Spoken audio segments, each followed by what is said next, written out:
There is a constant question of belonging, of connectedness, of identity that comes whenever a culture has been removed forcibly from some part of that's very important to their identity. I didn't know if I was going to be accepted or if I was going to be perceived Native enough, since I have blonde hair, green eyes, pale skin. And that was a big border, I think, that stood in my way of trying to embrace who I was, or to say confidently that I was Native. Jessica is Siletz, enrolled Siletz, came to this university having grown up in suburbs of Portland, wondering about her nativeness and what that meant and how that fit into her life and how she fit into that identity. During my time in high school, I think I pushed away from learning more about my identity because I felt like I was not Native enough, or was told that I wasn't Native enough. And this is Sarah, right? Sarah Altimus. River Stories is a class that grew out of a frustration of mine, and I think a frustration of many of my students, in that 10 weeks can be a very short amount of time to do deep, responsible storytelling. In Jessica's case, I think her story is part of a reconnection between her and this place through a plant.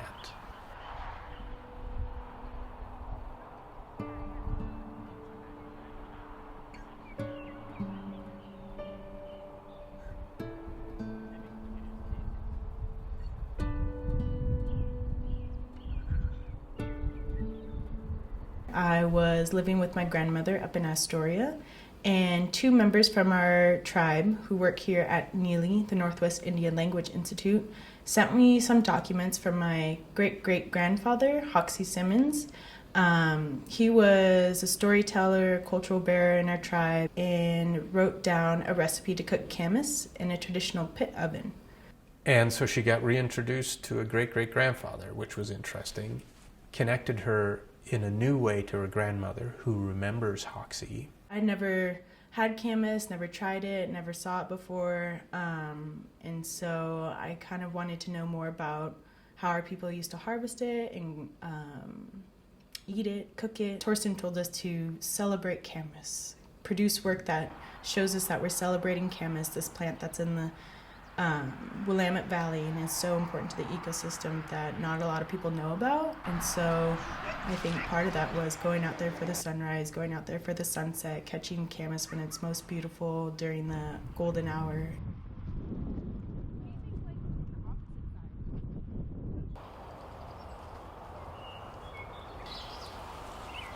Not unsteady. Oh.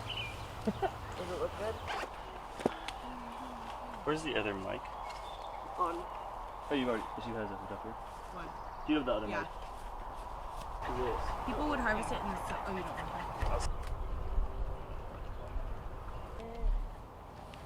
Momo, you're so cute. Finding the recipe was incredibly important to me because it was the first time that I could hold this piece of paper in my hand and actually have a direct connection to the person who wrote the recipe.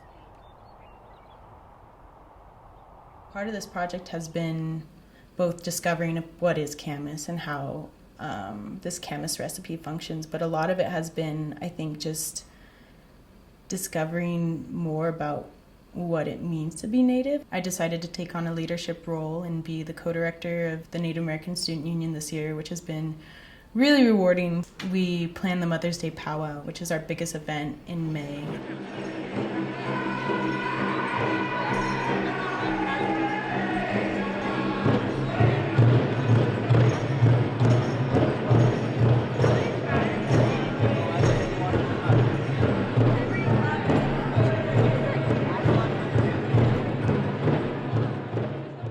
There was this one woman who called me and she said, "Oh, we're running late, like we're gonna be there at 12. Can you save our spot?" And I said, "No, like it's first come, first serve." So she gets here and she shows up, and the first thing she says to me is, "Somebody's in my spot." And she's like, oh, well, you need to go tell them to move. And I was like, I'm not telling anybody to move. I told you this is, the circumstances we're in. And she's like, oh, well, I was talking to Jessica on the phone. And I was like, oh, I am Jessica. And she's like, well, I thought I was talking to someone who was Native. And I was like, I am Native. And she's like, well, I thought I was talking to somebody who had like brown hair or black hair. People questioning her nativeness because they don't think she looks native enough. I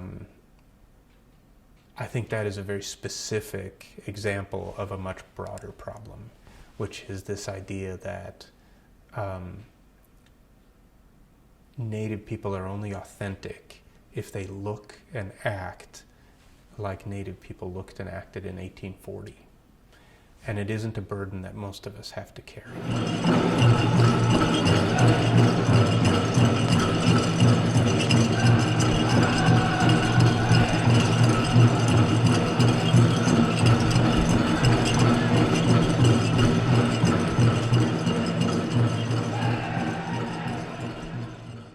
I think it gave me confidence to say I am Native, and that if my community claims me, then like that's what's more important to me than if other people don't claim me who aren't Native. So yeah, I think it was just a lot of things that kind of came together to lead me to this point where I know who I am, but I'm still figuring out who I am too at the same time.